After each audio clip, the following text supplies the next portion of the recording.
ব্রাহ্মণবাড়িয়ার নবীনগরে বিশেষ অভিযানে মাটির নিচে লুকানো 14টি ড্রাম থেকে প্রায় 600 লিটার চোরাই মদ তৈরির সরঞ্জাম উদ্ধার করেছে পুলিশ। এ সময় এক যুবককে আটক করা হয়। শনিবার 20 সেপ্টেম্বর দুপুর 2:30টার দিকে পৌর এলাকার ভোল্লাচং ঋষিপাড়ায় এই অভিযান পরিচালনা করা হয়। নবীনগর থানার ভারপ্রাপ্ত কর্মকর্তা শাহিনুর ইসলাম জানান, গোপন সংবাদের ভিত্তিতে অভিনব কায়দায় মাটির নিচে পুঁতে রাখা 14টি ড্রাম থেকে মদ তৈরির সরঞ্জাম উদ্ধার করা হয়েছে। এ সময় ঋষিপাড়ার লিটন ঋষির ছেলে ওমর ঋষিকে আটক করা হয়। ওসি আরো জানান, আটককৃতদের বিরুদ্ধে মাদকদ্রব্য নিয়ন্ত্রণ আইনে মামলা দিয়ে জেল হাজতে পাঠানো হবে। আসন্ন দুর্গাপূজার শান্তিপূর্ণ পরিবেশে উদযাপনের অংশ হিসেবে এই বিশেষ অভিযান পরিচালনা করা হয়েছে। গোপন সংবাদের ভিত্তিতে তথ্য জানতে পারছি যে এখানে বাংলা মদ তৈরির সরঞ্জাম আছে। এর ভিত্তিতে সত্যতা যাচাইয়ের জন্য আমরা আসি এবং এখানে বিভিন্ন জায়গায় প্রায় 14টা গ্রাম অবস্থায় পাইছি।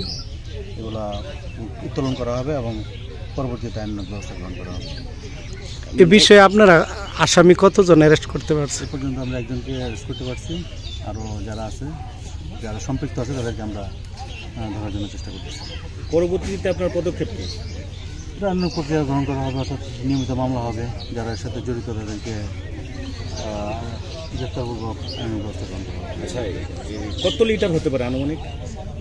এখানে 14 ড্রাম আছে। এখন পরবর্তীতে মাপ দিলে বোঝা যাবে। ব্যবস্থা গ্রহণ করেছে, প্রতিনিয়ত গোপনে আমরা এখানে বিভিন্ন জায়গায় অভিযান পরিচালনা করি। তারপর সোর্স নিয়োগ করা আছে।